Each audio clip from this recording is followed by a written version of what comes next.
très belle imitation, Emmanuel. Je le fais bien? Ah oui, parfait. Bonjour Sandra. Bonjour. Plateau repas, c'est notre rendez-vous hebdomadaire avec vous. Vous êtes nutritionniste et diététicienne et on parle... Chewing-gum. Chewing-gum, les enfants adorent, dit-on, texture unique. On peut mâchouiller pendant des heures et des heures, mais est-ce qu'on peut mâchouiller à tout âge? Est-ce qu'il y a un danger à faire mâchouiller du chewing-gum à un enfant? À partir de quel âge peut-on donner ce chewing-gum? Vous allez tout nous dire. Je vais tout vous dire, effectivement. Alors déjà, il faut rappeler que le chewing-gum, c'est pas forcément négatif. Il y a des effets positifs, ça va muscler la mâchoire, mine de rien, ça va activer la sécrétion de salive, et du coup, la sécrétion de salive va avoir un effet antibactérien qui va permettre de lutter contre les caries dans un chewing-gum sans sucre. Oui. Je vois déjà les gros yeux quand on est sur un chewing-gum sans sucre. Ça permet aussi de faire diminuer le stress, un peu comme la succion chez le bébé. Donc ça, c'est les points positifs. Bien sûr, pour parler de l'âge, surtout pas avant 3 ans, parce que là, c'est dangereux, ça a un risque d'étouffement.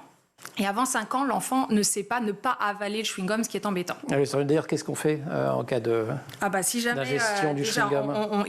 Le chewing-gum n'est pas prédestiné à être avalé, on se le rappelle, il est prédestiné à être mâchouillé, quelques minutes, quelques heures pour les plus courageux, et il ne collera pas à l'estomac s'il est avalé. C'est une idée reçue, n'ayez pas peur, il va partir tout simplement par les voies naturelles, voilà. En revanche, mais le problème, c'est les fausses routes, non? Eh oui, qui est avalé et qui passe au mauvais endroit, pas par l'œsophage, mais au niveau de la trachée. Là, il peut coller. Là, ça devient dangereux. Il faut absolument faire tout ce que vous pouvez pour que l'enfant le recrache, quitte à faire une manœuvre de Heimlich, qu'on va peut-être pas faire maintenant. La manœuvre de Heimlich vous connaissez pas. Si on se met derrière et on essaie de faire remonter, c'est un peu violent. Il faut savoir la faire. C'est violent, donc il faut savoir la faire.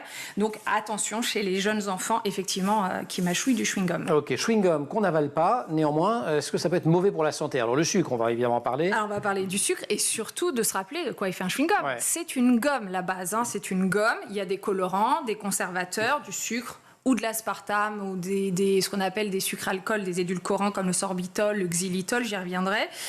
Ça, ce sont ce qu'on appelle les chewing-gums sans sucre.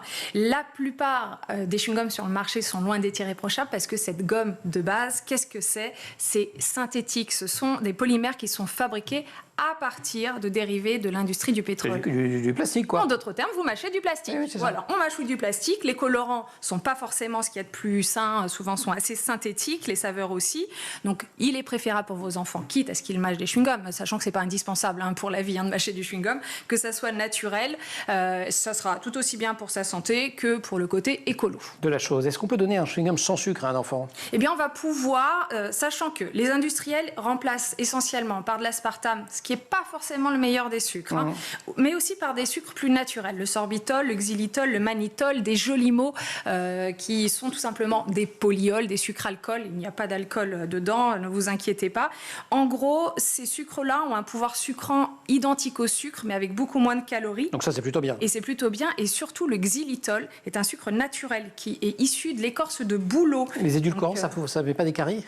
Alors, justement, au contraire. Pas le xylitol, etc. Le xylitol va être bien contre les caries. En revanche, en excès, peut provoquer des gaz, des ballonnements, des flatulences. Donc, mais bon, le chewing-gum, je ne suis pas sûre que tout le monde en mange 10, 20 par jour. D'accord. Et puis, on le rappelle, même si on parlait des enfants, pour les femmes enceintes. Femmes enceintes, femmes allaitantes. Pas de xylitol, pas tous ces trucs-là. On évite à cause des effets digestifs. C'est pas dangereux, mais c'est désagréable. Merci beaucoup. Voilà. Il y a encore des chewing-gums collés sous les tables dans vos écoles? Pas beaucoup, parce qu'en fait, on contingente, normalement, c'est à l'extérieur, même s'ils arrivent de temps en temps avec des bonbons cachés dans les poches. Ils arrivent à les caser. Sandra, merci beaucoup. Gilles, merci beaucoup. Je rappelle le titre de votre documentaire. Et si on levait les yeux, une classe face aux écrans, mais ils ont quand même le droit de regarder School TV, par exemple, quand vous y êtes, du moins. Je suis très heureux. Et même quand vous n'y êtes pas, allez. Voilà, mais je suis très heureux d'avoir découvert votre chaîne pour ça. Je les guide vers Lumni, je les guide vers des documentaires sur YouTube. Parce on a ouvert là-dessus, on termine là-dessus. On peut se cultiver, on peut apprendre des choses grâce aux écrans. Voilà. Et on le fait. Et c'est qu'est-ce qu'on regarde et combien on regarde. Toujours, toujours, toujours. Et on ne perd pas le lien avec les entourages. Et pour les grands de l'entourage, que ce soit les fratries, les parents, on s'occupe des enfants, on les regarde. Ça, c'est aussi ce que disent beaucoup les psys, l'importance du regard chez les tout-petits. Vous êtes Gilles, instituteur et réalisateur. Le film Je ne l'ai pas dit est produit par Wake Up Productions. Rediffusé donc les 2 et 3 mars sur Public Sénat et en replay sur la plateforme du Public Sénat, publicsénat.fr. Merci donc à tous les deux. Merci aussi à toute l'équipe de l'émission. Taï Sayad au maquillage, Marine Plantec pour la préparation de l'émission qui est en régie aujourd'hui avec Thibaut Goury-Lafont pour le son, Théo Boscar pour la réalisation. Vous restez sur School TV puisque vous avez le droit, par spéciale autorisation de Gilles Vernet, et vous nous retrouvez nous en permanence sur Internet et les réseaux sociaux.